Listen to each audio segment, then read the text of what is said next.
Hi, I'm Rob. And I'm Rob. And this is Ask Rob and Rob. A warm welcome to yet another Ask Rob and Rob, where this week listeners Danny and Adam have sent in questions and we have got answers ready to go for them. And if you've got a question and you'd like to follow in their illustrious footsteps, we've got two very easy ways of getting your question into us. We have indeed. First up, you can call 013 808 00035. That's 013 808 00035. Normal rate supply. You'll be put through to an answer phone. You leave your message there. If you don't get it right, you can leave another one. It's absolutely fine. Or, if you prefer, you can go to thepropertyhub.net/ask. That's thepropertyhub.net/ask and leave your message there. Whatever you do, it's obviously pretty simple, and that's why we've got two great questions again this week. So first up this week, we've got a question in from Adam. Hi, Rob and Rob. My name's Adam. I'm from London. Firstly, thanks so much for all of your resources and podcasts. I've got a two-bed buy-to-let in Cheltenham, which is the hometown I grew up in. I've had it for a couple of years now, and it's doing fairly well. And I'm looking to buy a second property to rent out. I am a higher rate taxpayer. My other half is a lower rate taxpayer. And at the moment, our first buy-to-let is registered in both of our names. I've obviously done a lot of reading around buying through a limited company. And I'm really just trying to work out what we should do for this second property. I've heard quite a few people say that although there is obviously a current loophole within the limited company structure of claiming back the interest on a mortgage, I've heard quite a few people mention they think it's unlikely the government will let this loophole stay open for too long, and they'll probably cotton on and at some point close it. So their suggestion was, don't go to the trouble of setting up a limited company and purchasing through a limited company, and just to go for it and buy the second one again in our names. Any help or advice or thoughts, greatly appreciated. Thanks very much for all you do, and look forward to hearing from you. Okay, Adam, really good question. And this is something that a lot of people have been wondering about because we've seen so many changes over the last couple of years. Who would bet against another one?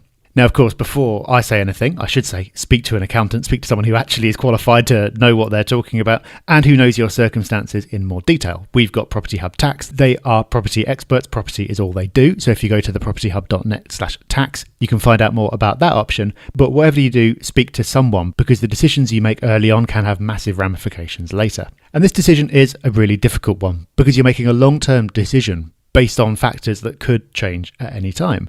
So like you say, the restriction on mortgage interest relief could be applied to companies with a stroke of a pen and suddenly that benefit has gone away. Or they could decide the whole thing's a disaster and repeal it for everyone. So what an accountant would be able to help you do, but it's important that you understand all the factors as well, is to run through the pros and cons of each option and think, well, if this particular factor wasn't here, so if the tax treatment for mortgage interest was the same in each case, then which would be best? Because so much more comes into it as well. Your exit strategy, for one thing, being a very important one. So you don't want to be pursuing one option if it's a bad idea in every single way, except for this one, that could change. So you need to try to take a view of it as a whole, which I appreciate is really difficult given that so much is changing and there's so much uncertainty. Here's what I think is an interesting little side point on this though, and this is a development on a thought that I saw elsewhere, and I can't remember where or who now, otherwise I'd credit them. But the general line of argument is, maybe this loophole isn't actually a loophole. So they definitely haven't just left this door wide open so you could get around it by incorporating. You could say that they've done it because there are some massive companies who they don't want to be caught by it or who they don't want to offend, and it's too hard to draw a line somewhere there and say which companies would have to pay and which companies wouldn't. But another argument is, well, maybe the intention is to get landlords to incorporate. That's what they want to happen. Why would they do that? Because it's much harder to avoid paying any tax at all once you've got a company and you need to report. This wouldn't apply, of course, to anyone listening to this podcast, but a huge number of landlords just do not declare the income that they make from property at all. So when the Borough of Newham brought in landlord licensing, they thought, based on HMRC records, that a certain number of landlords would end up registering for this scheme. In fact, it was double. So there were far, far more landlords than they thought there were because most of them weren't actually declaring the tax they needed to pay. There's a campaign called the Let Property campaign, which has been running for the last few years, which is to basically be like an amnesty for people who haven't declared income in the past to encourage them to come forward. But maybe having this little tax incentive is another way of pushing landlords in that direction. So they end up increasing the tax take, even with companies being able to claim all of their mortgage interest.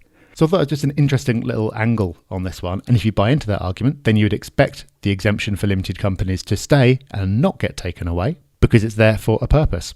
But like I say, Adam, whatever you do, go talk to an accountant, get some advice, and make sure that you're making the right decision with all factors taken into account. Well, great question, Adam, and may I say, Rob, great answer. Thank you very much. Well, pressure's on now. Danny from Portsmouth, you better step up and I'll have a sip of coffee while you ask your question. Hi, Rob and Rob. My name's Danny from Portsmouth. First of all, great podcast, guys. It's been really helpful for me and given me the confidence I've needed to make the plunge into property development and investment. My question to you guys is, I have recently purchased a house which is a corner plot, and I'm hoping to get planning to put another dwelling on the end of it. But if I don't get planning for that, for whatever reason, my plan B is to change the planning into a 4-bedroom house, so adding 2 bedrooms onto the extension. So my question really is there kind of a rule of thumb or something that can tell you what you could potentially sell the property for with agreed planning? So if I bought it, for instance, for £150,000, what percentage could I expect to add to the value if I was reselling the property with agreed planning to put a 2-bedroom extension on? Thank you in advance. Keep up the good work. Well, thank you, Danny. You've delivered. Now it's my turn. It's a really good question. There's a few components to this, and I'm going to talk in general terms because obviously I don't know the ins and outs of the particular property you're talking about.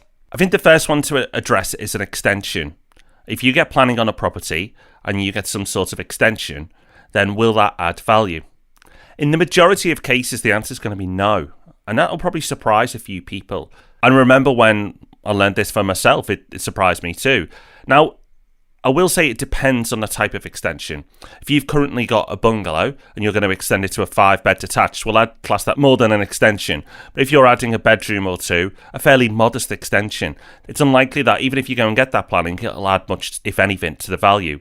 What it will do, though, is make it more attractive. So it may mean that your property sells a little faster because the person who buys it has options. But if we use that bungalow example again, and you had a 2-bed bungalow and suddenly it was going to be a 5-bed detached house, well then that clearly would add value. So it's going to be the type of extension that makes a difference. In terms of new build planning, so the plot out the back that you're hoping to get some planning on, that's really interesting as well. Again, it doesn't automatically mean that having some sort of planning means that your plot is now worth a lot more. I've seen people get planning on a house that they own because they've got a large plot, and it may mean that there are a number of dwellings that can be built. Gone through the planning process, may have cost them a bit of money to do so, come to sell the property with this planning and realise it's worth no more. And that is often in areas where property prices are not at a high value. Certain locations around the country, property prices aren't high enough that even if you have a plot where there's planning for multiple houses and currently it's just one property on there, it hasn't added anything to the value because the cost to build those properties and the price they can sell them for means that there's very little left in the pot for land. So again, you've got to be careful. Now, Portsmouth, it's not the highest property prices in the UK, and it's not the lowest. So it's really going to come down to the numbers and working it out. I've heard, and I'm sure many people listening have heard the rule, a third, which basically means that when you're looking at a development project, a third is for the land, a third is for the cost to build, and a third is for the profit. So people think, oh, well, the price it's going to be selling for, I can take a third for land. That rule does not work, yet it's banded about left, right and centre. The reason it does not work is because of the point I've just touched on, which is property prices vary across the UK and build costs vary across the UK as well. So it's going to be working through the numbers. How much is it going to cost? How much will those properties be worth if they were built out? Are they properties that are worth a reasonable value, or are they low value properties? If they are low value properties, then the planning may not add much, if anything, in the way of additional value. Final touch point, you could speak to a local estate agent to see if they can guide you on this, but you have to remember estate agents are experts in selling homes and not experts with land. So query their experience before you ask them what value planning will add, because I've seen many a landowner be really disappointed with what's been offered after the estate agents told them they can achieve a much higher price, because many estate agents really don't know what they're doing when it comes to land. So query their experience before you accept their conclusion on what a property's value will be with planning. Excellent answer, Rob. Definitely delivered there. And big thank yous to Danny and Adam for submitting those questions and giving us a chance to get some nice detailed answers this week. Great stuff. If you've got a question of your own, then get it in. 013 808 0035 is the number, or you can go to thepropertyhub.net/ask. So you go do that, and then we'll see you back here for the Property Podcast on Thursday. See you then. Bye-bye. Bye-bye.